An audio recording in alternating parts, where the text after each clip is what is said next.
भगवान के श्री चरणों में प्रणाम। शिवोहम। गुरुदेव भगवान के श्री चरणों में प्रणाम। शिवोहम। शिवोहम। प्रणाम गुरुदेव। शिवोहम। प्रणाम गुरुदेव। शिवोहम।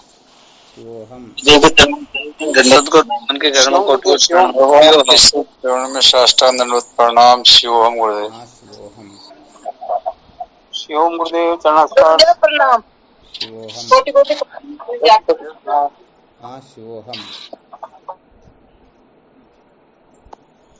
गुरुदेव के चरणों में कोटि कोटि प्रणाम। शिवोहम।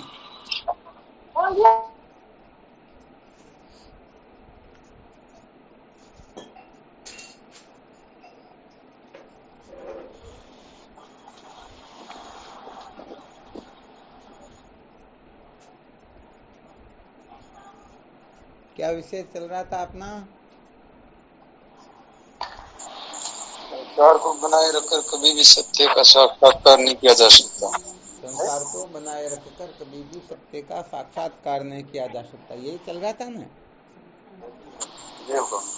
कल क्या सुनाया था इसके अंतर्गत? और धर्म और शिव धर्म के बारे में। किसके बारे में?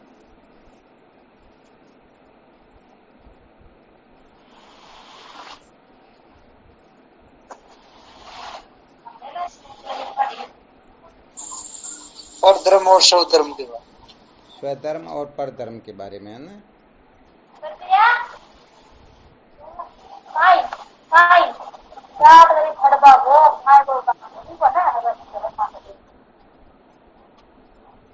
अच्छा, कैसे सिद्ध किया जाएगा कि ये परधर्म है, स्वधर्म नहीं है? इसका कोई मापदंड या कोई फॉर्मूला है क्या?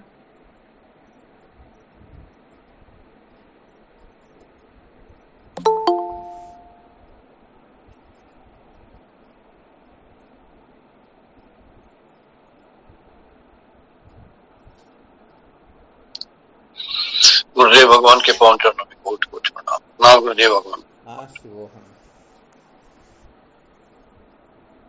कैसे पहचान करेंगे कि ये परधर्म है या स्वधर्म है?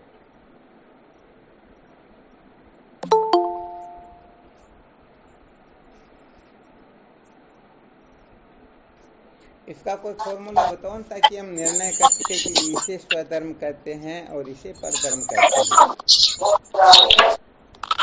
शिवोहम। स्वामी जी के चरणों में साष्टांग प्रणाम। हाँ शिवोहम। स्वधर्म नित्य होता है और परधर्म अनित्य होते हैं। बहुत बहुत अच्छी बात है। जो नित्य होता है वह स्वधर्म होता है और अनित्य होता है वो परधर्म होता है ना। हाँ जी स्वामी। जी स्वामी। बहुत बहुत अच्छी बात है। और भी कोई साधक इसमें कुछ बताना चाहे, अपना अनुभव प्रकट करना चाहे तो कर सकते हैं। महाराज, जो इंद्रिय करते, इंद्रियों के कर्मेंद्रियों के जो इच्छाएं हैं या उनके कार्य वगैरह है, ये सब परधर्मी तो है।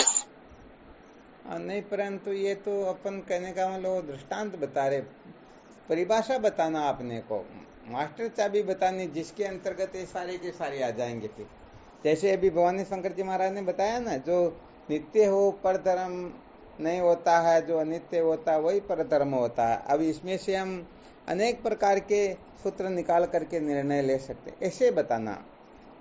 इंद्रियों का बताएंगे तो अंतःकरण का छूट जाएगा ना, फिर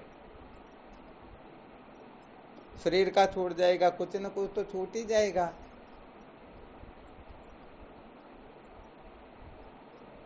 स्वामी जी के चरणों में कोटि कोटि प्रणाम।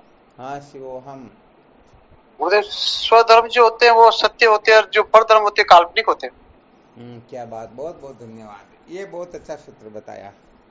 स्वधर्म जो होता है ये सत्य होता है और परधर्म जो होता है वो काल्पनिक होता है ना। हाँ, ये सूत्र नोट करने योग्य, बहुत अच्छी बात है। वैसे भवानी शंकर जी ने बताया वो भी बहुत अच्छा सूत्र है, परंतु इसे थोड़ा ऊंचा सूत्र ये हो जाता है, क्योंकि जैसे हम जन्म के पश्चात कल्पना करते ये पृथ्वी पहले भी थी और हमारे बनने के बाद में भी रहेगी, तो हम तो इसको नित्य ही समझ लेंगे ना एक तरह से।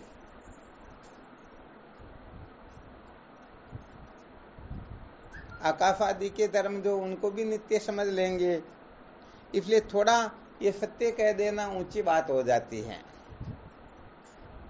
इससे भी और कोई विशेष सूत्र हो, कोई साधक बताना चाहे तो। शिवोहम गुरुदेव।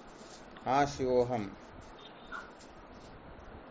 जो आत्म तत्व के धर्म है वह स्वधर्म है और अनात्म तत्व के धर्म है वो परधर्म है। क्या बात, बहुत बहुत धन्यवाद। अर्थात जो आत्मा का धर्म है उसे स्वधर्म कहते हैं और बाकी जितने भी धर्म है अनात्म धर्म उसको परधर्म कहते हैं, यही कह रहे हो ना? जी गुरुदेव। बहुत अच्छी बात है। हाँ, इसमें वो फॉर्मूला बता देते तो थोड़ा अच्छा रहता है, ये तो फिर सिद्धांत हो जाएगा। वो फॉर्मूला बताएंगे ना, उस फॉर्मूले में पूर्ण रूप से यही सिद्ध होगा। चलो, फिर भी बहुत अच्छा बताया।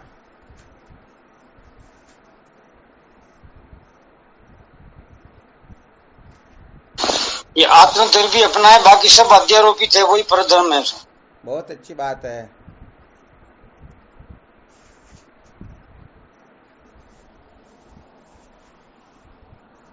और भी कोई साधक है?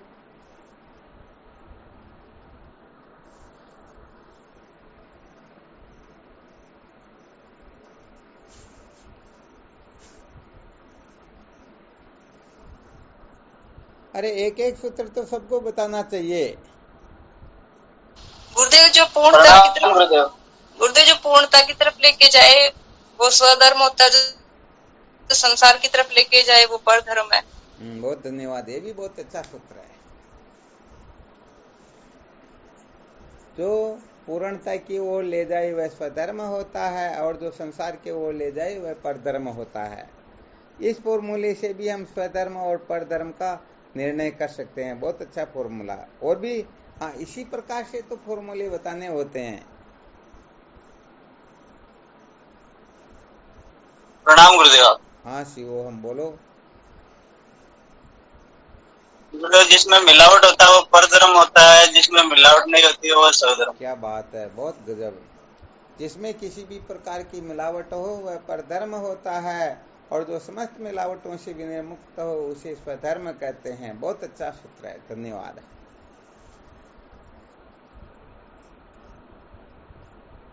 हाँ, और भी कोई साधक है?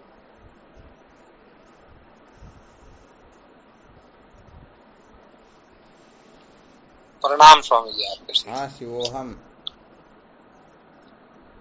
जो स्वामी जी बदलता है वो परधर्म है, जो नहीं बदलता है वो स्वधर्म है।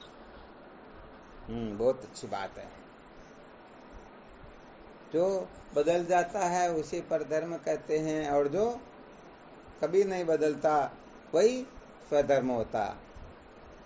चलो, बहुत अच्छा सूत्र बताया। भवानी शंकर जी महाराज ने जो बताया उसकी व्याख्या करके दिखा दिया, धन्यवाद है। और भी कोई साधक है? हाँ, कोई 2-3 बार भी बताना चाहे तो भी बता सकते हैं। ऐसा नहीं कि भाई मेरा एक बार नंबर निकल गया अब मैं नहीं बता सकता हूँ। प्रणाम गुरुदेव। हाँ शिवो, हम जो भगवत चिंतन करते हैं वो स्वधर्म और संसारी चिंतन करते हैं वो परधर्म। ये ज्यादा विशेष बात नहीं हुई है।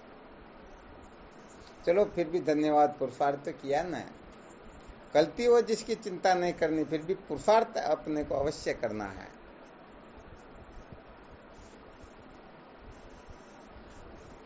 स्वामी, जो मिटने वाले होते हैं वो परधर्म होते हैं, जो मिटते नहीं वो स्वधर्म होते हैं। बहुत बहुत अच्छी बात है। ये भी बहुत अच्छा फॉर्मूला है। साधक लोग इस सूत्रों को नोट करते रहना, हो सकता किसी के कोई फॉर्मूला काम आ जाए।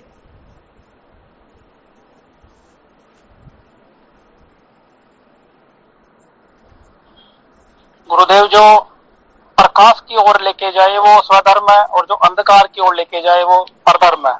बहुत अच्छी बात है। ये भी बहुत अच्छे सूत्र है।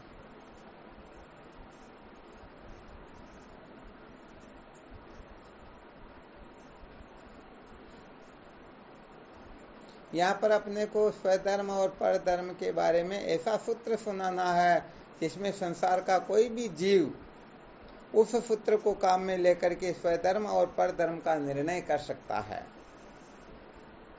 बिना पढ़ा लिखा हुआ साधारण लोग भी इस रहस्य को अच्छी तरह से समझ जाए। ऐसा कोई अकाट्य फॉर्मूला बताना, हालांकि बताए ये कमजोर नहीं है, बड़े विलक्षण थे।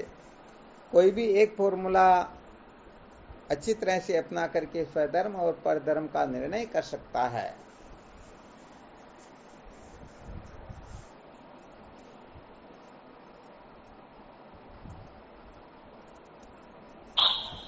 शिवोहम गुरुदेव। हाँ शिवोहम बोलो। गुरुदेव, सत्य का साक्षात्कार कराई वो धर्म, बहुत बहुत झूठ का साक्षात्कार। आज तो सरपंच साहब ने कमाल कर दिया भाई, बहुत अच्छा। तो वापिस वही बात शुरू से शुरू वाली आ गई ना। हाँ तो तो जो पॉइंट चल रहा है, तो सत्य का साक्षात्कार करवाए वह स्वधर्म और जो संसार की ओर ले जाए वह परधर्म होता है। बहुत अच्छा।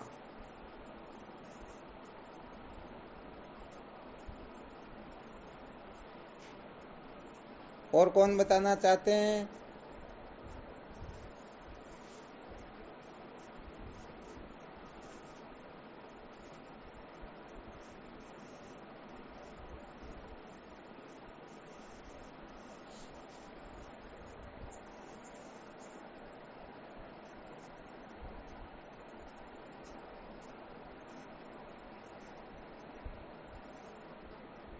कोई नहीं?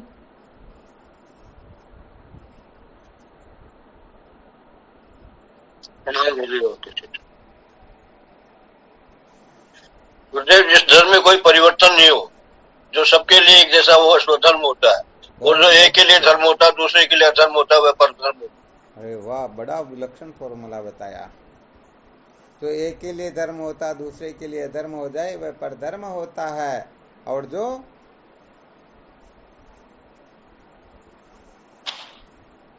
परिवर्तन जिसमें परिवर्तन नहीं होता, जो सबके लिए धर्म है, वही क्या स्वधर्म बात होता है। है, अपना धर्म।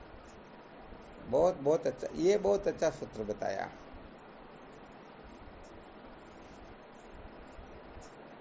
अच्छा, एक बार किसी को ध्यान में आ रहा हो तो संसार व परमात्मा के बारे में कुछ चर्चा सुनाई थी।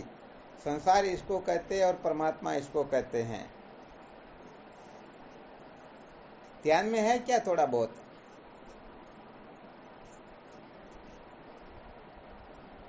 जिसको छोड़ना चाहे फिर भी जो छूटे नहीं उसे परमात्मा कहते हैं, और जिसको पकड़ना चाहे फिर भी पकड़ में आए नहीं उसे संसार कहते हैं।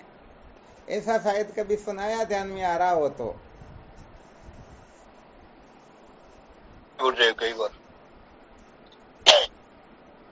तो हालांकि यहाँ पर जो सूत्र संग्रह बड़े विलक्षण थे, बहुत अच्छे थे। साधक इनमें से किसी भी सूत्र को, किसी भी फॉर्मूले को अपना करके स्वधर्म और परधर्म के बारे में निर्णय कर सकता है।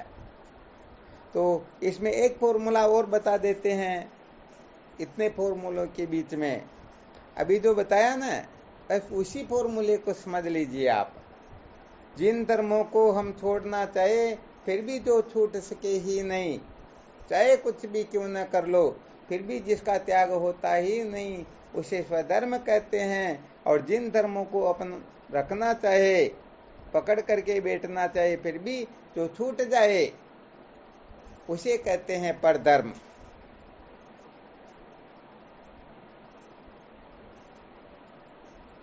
समझ में आया क्या? जी गुरुदेव, बहुत अच्छे। यहाँ पर थोड़ा दृष्टांत दे करके समझा देते हैं। जैसे जल का जो असली स्वरूप है वो क्या होता है? ठंडक, शीतलपन, शीतलता, यही जल का स्वभाव होता है, शीतलपना। अब इस शीतलता को कोई त्याग करने के लिए, इस शीतलता को जल से अलग करने के लिए प्रयत्न करे और जल को अग्नि पर चढ़ा दे, क्या करे? अग्नि पर चढ़ा दे। अग्नि पर तो बताओ, जल गर्म हो जाएगा या नहीं होगा? हो जाएगा। अब इसमें कोई कह सकता कि देखो हमने जल को जल के स्वरूप से अलग कर दिया, तो विचार करके देखो, क्या जड़ जल के स्वरूप से अलग हो गया क्या? नहीं हुआ सर। कैसे सिद्ध करेंगे? चलो इसको सिद्ध करके बताओ। अन्योन्य भाव है गुरुदेव, वो जो नहीं, बच्चे ने उंगली वो डाली। नहीं बोलना, अन्योन्य भाव का यहाँ प्रश्न ही नहीं है। जल का स्वभाव शीतलपना होता है, और अभी बताया था जिन धर्मों को त्यागना चाहे फिर भी जो त्यक्त हो सके ही नहीं, अर्थात छोड़ने पर भी जो छूटे नहीं, वह स्वधर्म होता है, और जिसको रखना चाहे फिर भी जो रहे नहीं, उसको परधर्म कहते हैं। तो यहाँ विचार करके देखो, जल को जो गर्म किया गया तो बहुत अधिक गर्म हो गया, हाथ लगाते ही अंगुली जल जाती है। तो यहाँ पर कहने वाले कह सकते हैं कि भाई देखो, हमने जल को जल के स्वरूप से अलग कर दिया। तो अब सिद्ध करके बताना कि जल को हमने जल के स्वरूप से अलग नहीं किया है। कैसे नहीं किया? अग्नि के संग से हो गया हो, तो उसके बाद ठंडा हो, फिर वैसे ही ठंडा हो जाएगा। क्या बात है! अग्नि के संयोग से अपने को ऐसी भ्रांति होती है। और यदि सचमुच में जल गर्म हो तो उसको रख दो थोड़ी देर के लिए, वो अपनी स्थिति में आ जाएगा या नहीं आएगा? बिल्कुल आ जाएगा। बिल्कुल आ जाएगा। अच्छा, फिर भी कोई आग्रह करे तो उनके लिए क्या सूत्र संकेत हो सकता है, कोई बता सकते हैं? यहाँ वेदांत का रहस्य भी थोड़ा प्रकट हो जाएगा। कैसे सिद्ध करके बताओगे? गर्म प्रतीत होते हुए भी सचमुच में ये गर्म है नहीं, ऐसा कोई फॉर्मूला, युक्ति, प्रमाण है क्या आपके पास?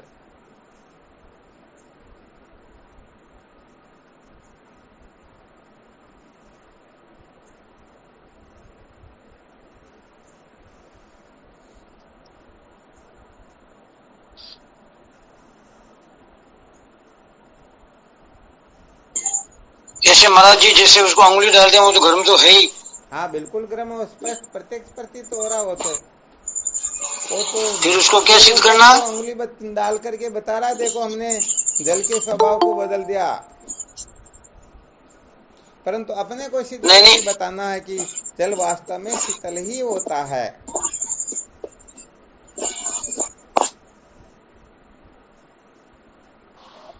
शिवोम गुरुदेव। हाँ शिवोहम। जैसे आग लगी हुई है, अगर आग पे गर्म पानी डालेंगे फिर भी वो अग्नि को बुझा देगा। उससे ये प्रतीत होता है कि जल में शीतलता है तो अग्नि को शांत कर दिया। वापस बोलो।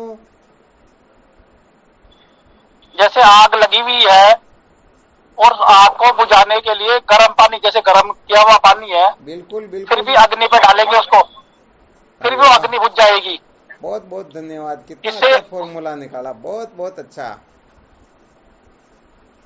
तो इसे सिद्ध हो जाता है कि जल ठंडा ही होता है। यदि वह ठंडा नहीं होता तो कहने का मतलब अग्नि को नहीं बुझा सकता, यही कह रहे हो ना? जी गुरुदेव। हाँ बहुत धन्यवाद, बहुत अच्छा फॉर्मूला निकाला।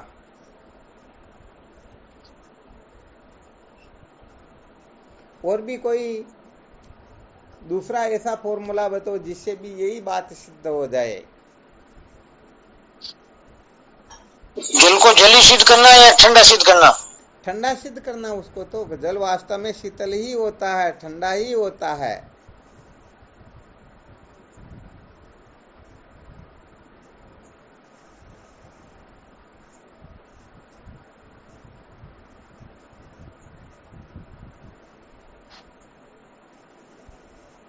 देखते हैं कि किनकी वृत्ति वहां तक पहुंचती है। उसको गर्म आपने अभी वो फरमाया, उसी तरह इसको गर्म लोहे पर डाल लेते हो, उसको भी शीतल कर देगा ये? नहीं, वो बात हो गई। अब वो कहने का मतलब पिष्ट पेषण न्याय हो जाएगा।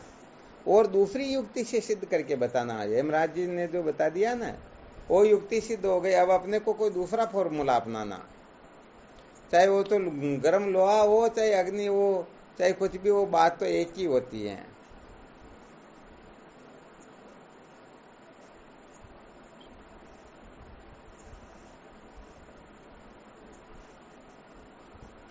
ऐसा कोई फॉर्मूला ध्यान में आ रहा है क्या?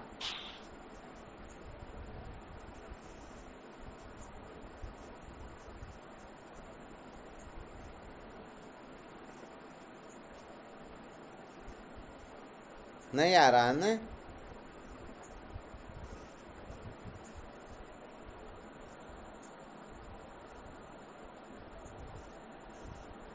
शिवोहम स्वामी जी। हाँ, शिवोहम। कोई मंत्र के बल से अग्नि को बांध दे तो पानी गर्म नहीं हो सकता। नहीं नहीं, वो बात नहीं। पानी गर्म रखा हुआ अपने सामने, उसी का प्रैक्टिकल करके देख रहे हैं। कहने का मतलब पूर्व पक्ष यहाँ पर पानी को गर्म करके अपनी उंगली डला करके दिखा रहा कि देखो हमने तुम्हारे पानी को, तुम कहते हो पानी शीतल, हमने गर्म करके दिखा दिया। पानी के स्वभाव को हमने परिवर्तित कर दिया। क्योंकि अभी जो फॉर्मूला बताया ना स्वधर्म और परधर्म के निर्णय के बारे में, जिन धर्मों का हम त्याग करना चाहे फिर भी जिनका त्याग न हो उसे स्वधर्म कहते हैं, और जिन धर्मों को हम रखना चाहे फिर भी रहते ही नहीं, करोड़ कोशिश क्यों न कर लो, फिर भी जो छूट जाए, निकल जाए, त्यक्त हो जाए, वही परधर्म होता है। यहाँ पर देखो पानी को चाहे कितना भी गर्म क्यों न कर लो, परंतु ये गर्मपना परधर्म है। तो ये गर्मपना सदा रह सकता है क्या? कभी नहीं रहेगा गुरुदेव। जो अपने स्वरूप पे स्थित हो जाएगा इसका धर्म होता है। तो पानी को शीतल करना स्वधर्म है, और पानी का ये स्वधर्म होता है, और पानी को गर्म कहना ये परधर्म होता है।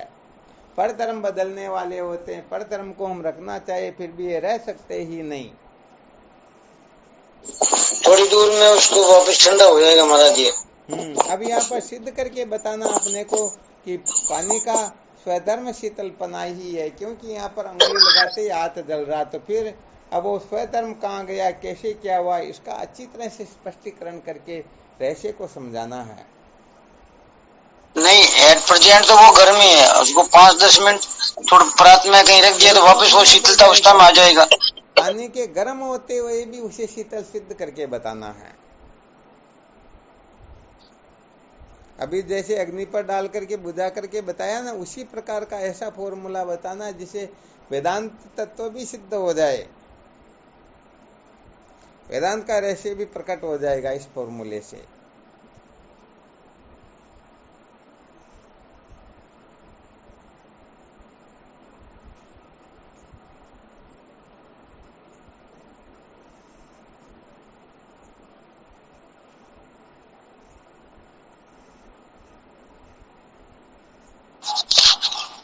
प्रणाम स्वामी जी। आप हाँ शिवो, हम बोलो।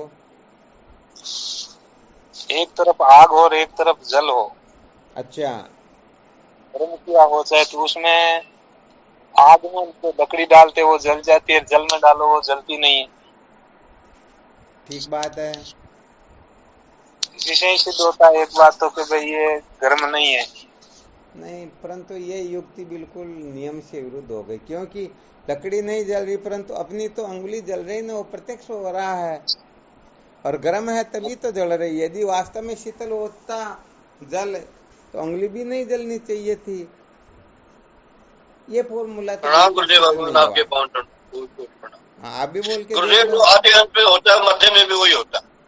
क्या होता है? जो आदि अंत में होता है मध्य में भी वही होता है। जल पहले भी शीतल था, बाद में भी शीतल हो जाएगा। इसका मतलब बीच में भी उसका तंग होने से बदल गया, बाकी शीतल ही है। धन्यवाद है।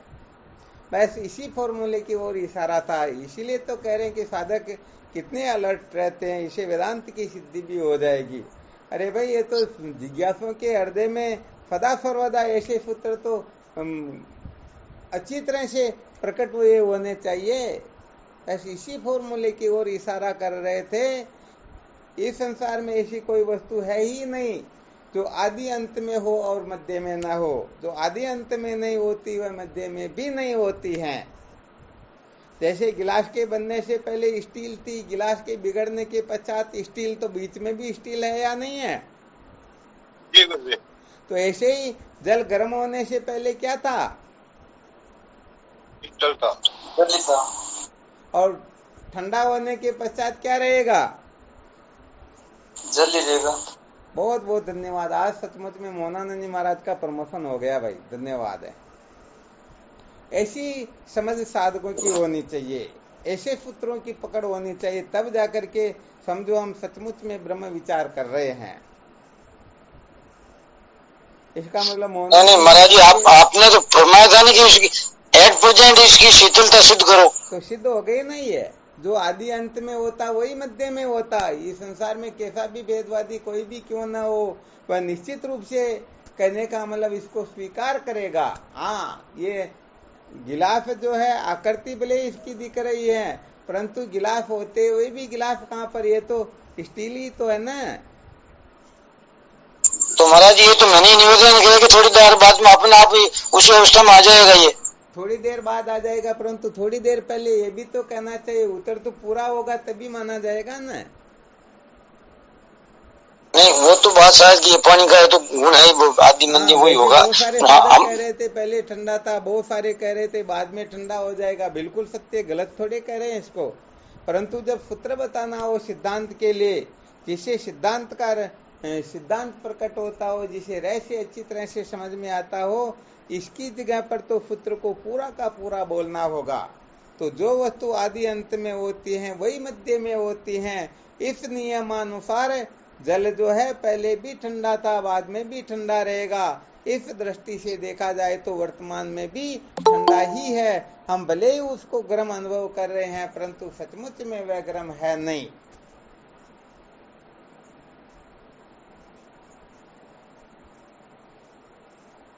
महाराज ये अंगुली जल रही है, नहीं गर्म है नहीं वो तो। हाँ, ये तो फिर गिलास भी तो आकृति दिख रही है ना। ये गर्मपना जो प्रतीत हो रहा ना, इसी को भ्रांति कहते हैं। यदि सचमुच में जल गर्म हो तो फिर अंगुली 1 घंटे के बाद में भी जलनी चाहिए, या गर्म करने से पहले भी जलनी चाहिए। सिद्ध हो गया ना कि सचमुच में जल जो है गर्म नहीं होता बल्कि शीतल ही होता है। तो महाराज इसमें वो चिदाभास वाला गुण आ गया क्या? नहीं, वो चिदाभास की अभी यहाँ कोई चर्चा ही नहीं, केवल यहाँ स्वधर्म परधर्म की चर्चा कर रहे हैं। स्वधर्म का मतलब होता है जिन धर्मों को हम त्यागना चाहे फिर भी जो धर्म छूटे ही नहीं, उसे स्वधर्म कहते हैं।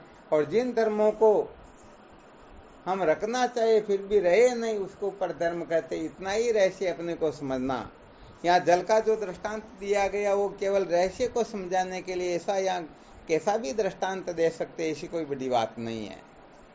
तो अपने को यहाँ आग्रह नहीं करना, अपने को रहस्य समझना कि क्या समझाना चाहते हैं। जी महाराज। तो यहाँ पर स्वधर्म और परधर्म का निर्णय करना है। जैसे मैं भूखा हूँ, मैं प्यासा हूँ, ये स्वधर्म है या परधर्म है? तो हम सदा भूखे प्यासे रहते हैं क्या? मैं देखता हूँ, सुनता हूँ, सूंघता हूँ, चखता हूँ, स्पर्श करता हूँ, मैं गमनागमन करता हूँ, मैं हंसता हूँ, रोता हूँ, ये सारे के सारे परधर्म हुए या नहीं हुए? हम सदा के लिए रो सकते हैं क्या? सदा के लिए हंस सकते हैं? सदा के लिए जागृत में, सदा के लिए स्वप्न में, सदा के लिए सुसुप्ति में रह सकते हैं क्या? तो यहाँ पर मैं सतचित आनंद हूँ, ये स्वधर्म है। इन स्वधर्म को कोई मिटाना चाहे फिर भी ये मिटेंगे नहीं। अस्थि भांति प्रिय जो होता है ये स्वधर्म होता है, और नाम रूप जो होता है ये परधर्म होता है। तो यहाँ पर जागने से लेकर के सोने तक हम कितनी ही कल्पनाएं करते हैं। क्षण क्षण में अनेक प्रकार की जो कल्पनाएं करते हैं, उन कल्पनाओं के बारे में अपने को समझना है कि हम सचमुच में इन कल्पनाओं को स्वधर्म का अथवा परधर्म का जामा पहना रहे हैं। इसको किस प्रकार से समझ रहे हैं, तो निर्णय हो जाएगा कि वास्तव में ये स्वधर्म है या परधर्म है।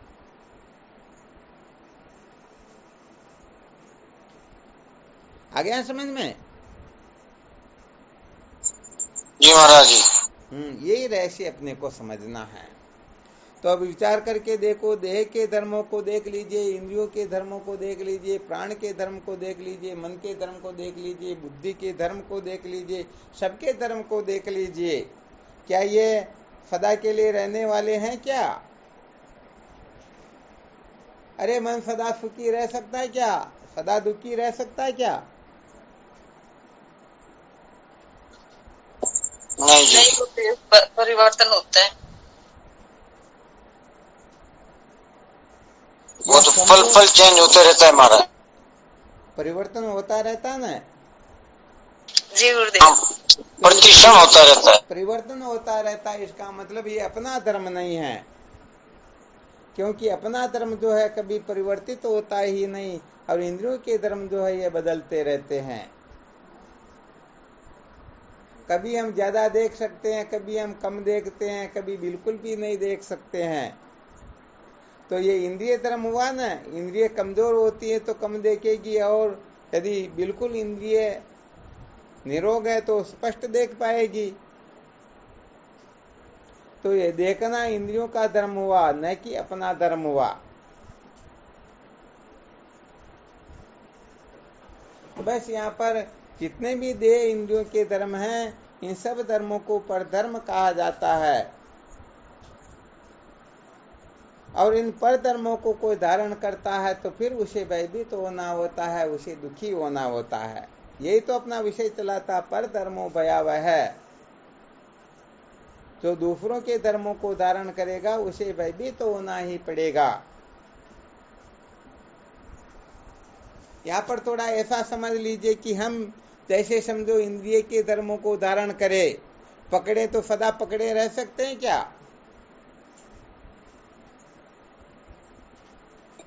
नहीं जी, नहीं रह सकते ना, छूट जाएंगे ना। ये इसका मतलब ये अपना असली धर्म नहीं है। अपना असली धर्म होता तो किसी भी परिस्थिति में क्यों न हो वह छूटता ही नहीं। बस इसी से ये सिद्ध हो जाता है कि सारा का सारा परधर्म होता है। क्या होता है? परधर्म, सारा का सारा परधर्म होता। बस ये विशेष रहस्य यहाँ पर। अब परधर्म को कोई अपना स्वधर्म समझ ले तो सचमुच में उसे दुखी ही होना पड़ेगा, वह दुखों से छुटकारा नहीं प्राप्त कर पाएगा।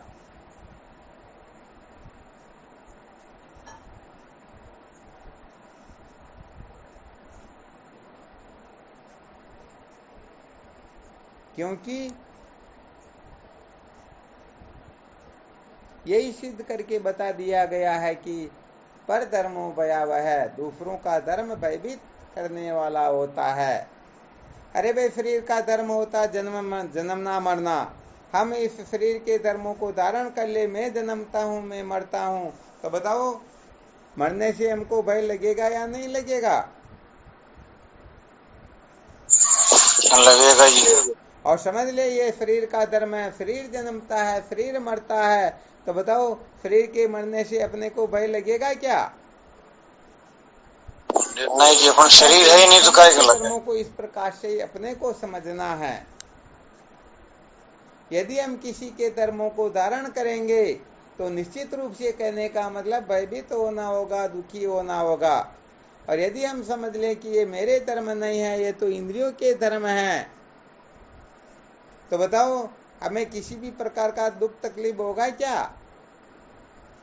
नहीं जी, जो करेगा वही भरेगा। जो करेगा वही भरेगा। तो यहाँ पर ये कर्ता भोक्ता आदि अंतःकरण के धर्म होते हैं, मेरे धर्म नहीं है। यदि हम अपने आप को कर्ता भोक्ता समझेंगे तो निश्चित रूप से अपने को भयभीत होना होगा। ऐसे ही सारे के सारे अनात्म धर्मों के बारे में बहुत अच्छी तरह से समझ लेना चाहिए। ये सारे के सारे अनात्म धर्म होते हैं। आत्मा का धर्म इनमें से एक भी होता ही नहीं। आत्मा का धर्म केवल और केवल मात्र सत्यचित और आनंद ही है, इसके सिवाय कुछ है ही नहीं। तो बताओ सत्यचित आनंद में किसी भी प्रकार का दुख बंद होता है क्या? नहीं होता महाराज। हाँ, जो सत्य होता है वह कभी मरता ही नहीं। बताओ उसे मृत्यु का भय होगा क्या? नहीं होगा। जो चित्त होता है उसे कुछ जानने की आवश्यकता ही नहीं होती है। बताओ वह कुछ जानना चाहेगा क्या? नहीं। जो आनंद स्वरूप होता है उसको कुछ भी भोगने की इच्छा नहीं होती है। बताओ कुछ भोगने की आवश्यकता रहेगी क्या? तो भाई देखो यहाँ पर तो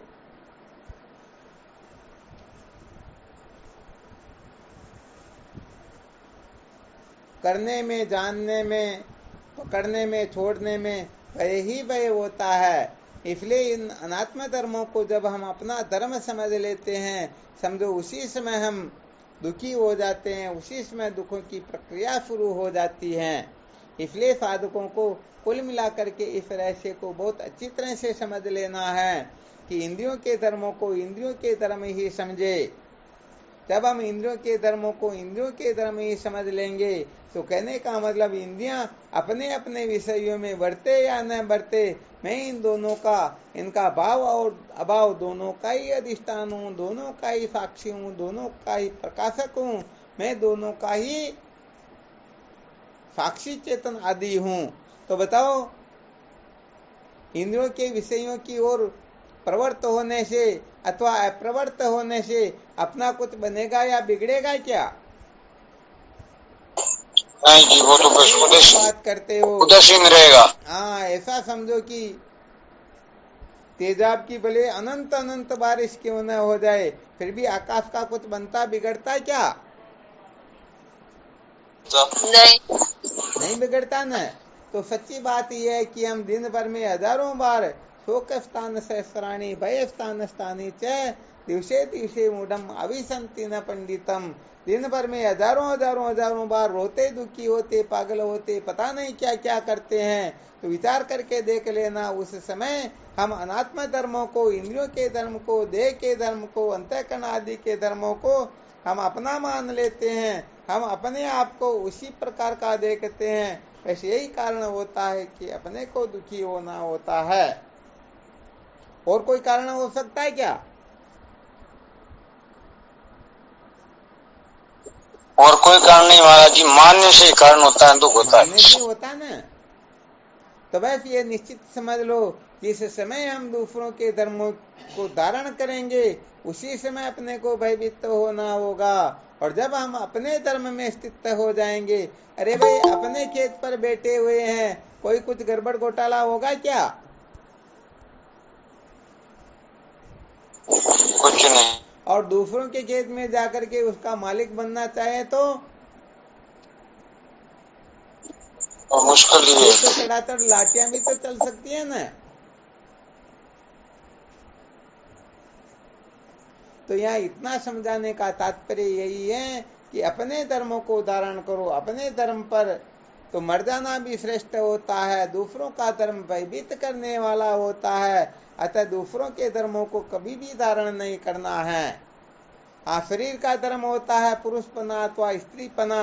अब हम यदि अपने आप को सचमुच में पुरुष या स्त्री समझने लग जाए तो बताओ भयभीत होना होगा या नहीं होना होगा? अरे अपने आप को कोई बहुत बड़ा बुद्धिमान समझ ले, बहुत बड़ा ज्ञानी समझ ले, तो उसे भी भय लगेगा या नहीं लगेगा कि मेरे से ज्यादा विद्वान आ जाए, मुझे प्राप्त कर दे तो मेरा क्या होगा? तो ये ज्ञानी होना, बुद्धिमान होना, ये तो बुद्धिगत धर्म है ना। आत्मा तो नित्य शुद्ध बुद्ध मुक्त है, वो तो ज्ञान स्वरूप, उसमें ज्ञान अज्ञान क्या होता है? तो यदि कोई ऐसी कल्पना भी करता मेरे जैसा संसार में कोई ज्ञानी नहीं है, तो निश्चित रूप से उसे भी भयभीत तो होना होगा।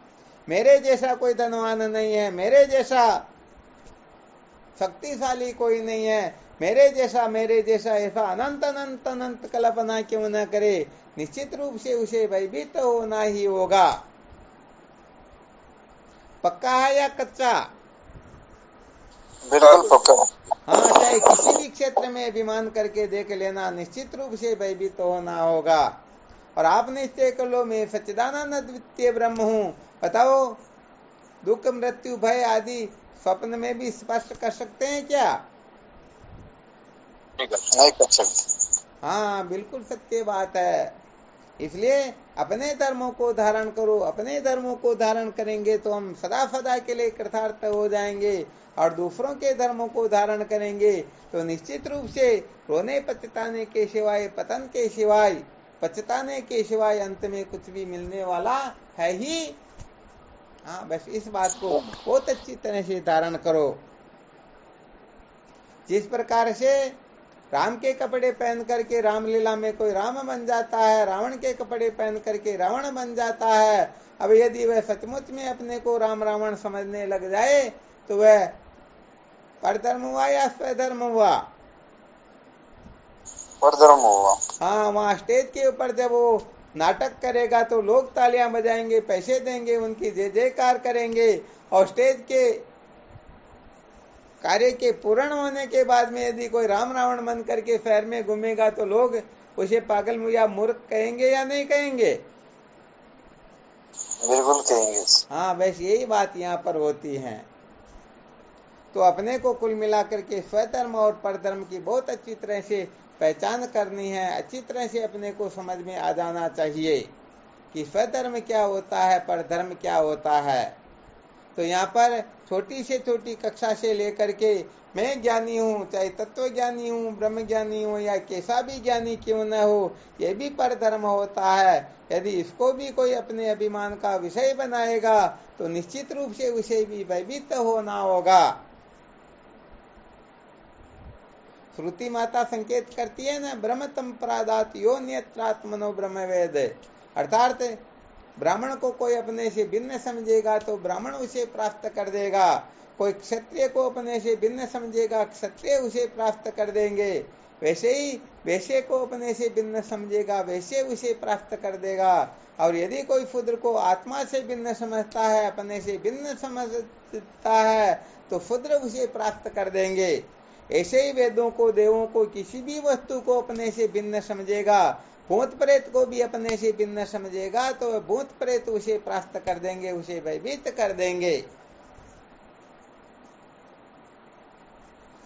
तो बस सार बात यही है कि अपने धर्म में अपने को प्रतिष्ठित होना है, अपने धर्मों को ही धारण करना है। आप सचमुच में नित्य शुद्ध बुद्ध मुक्त अद्वितीय ब्रह्म हो तो बस इन्हीं को धारण करो। मैं नित्य हूँ, मैं शुद्ध हूँ, मैं बुद्ध हूँ, मैं मुक्त हूँ, मैं सच्चिदानंद अद्वितीय ब्रह्म हूँ। बस इसी प्रकार का निश्चय करो, इसी प्रकार की अपनी वृत्ति होनी चाहिए, यही निष्ठा होनी चाहिए। इसे हट करके और कोई चिंतन चले ही नहीं।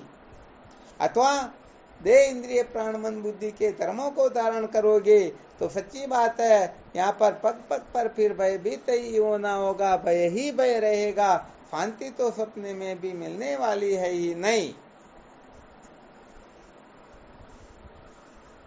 बिल्कुल क्लियर?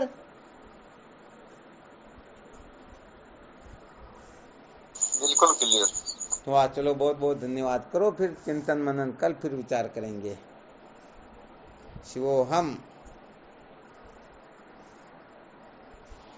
गुरुदेव भगवान के श्री चरणों में प्रणाम। शिवोहम। हाँ, शिवोहम। श्री गुरुचरण में साक्षात दंडवत प्रणाम। शिवोहम। शिवोहम।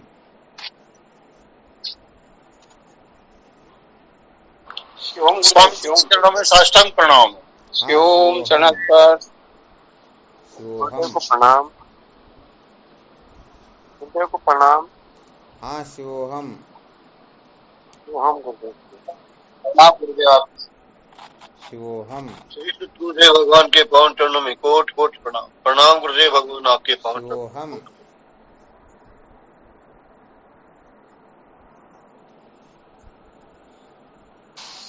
प्रणाम गुरुदेव। शिवोहम। शिवोहम। प्रणाम गुरुदेव। शिवोहम। शिवोहम। गुरुदेव के चरणों में साष्टांग दंडवत प्रणाम। शिवोहम दादा। शिवोहम। प्रणाम स्वामी जी, आपके श्री चरणों में कोटि कोटि प्रणाम। शिवोहम।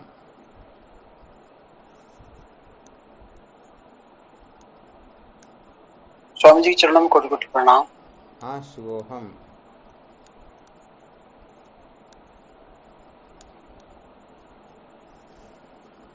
प्रणाम गुरुदेव, आपके श्री चरणों में बारंबार। शिवोहम।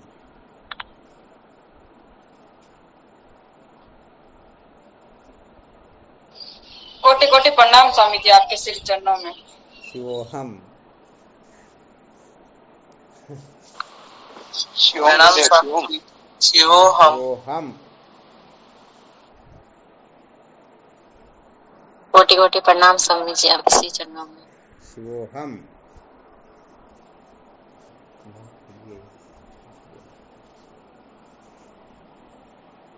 प्रणाम गुरुदेव। शिवोहम। शिवोहम।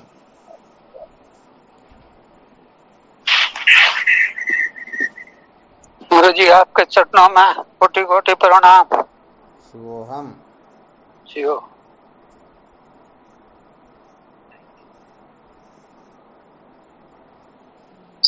कोटि कोटि प्रणाम आप। शिवोहम। प्रणाम गुरुदेव, आपके श्री चरणों में बारंबार शिवोहम। मैं हूँ, आपकी जय हो।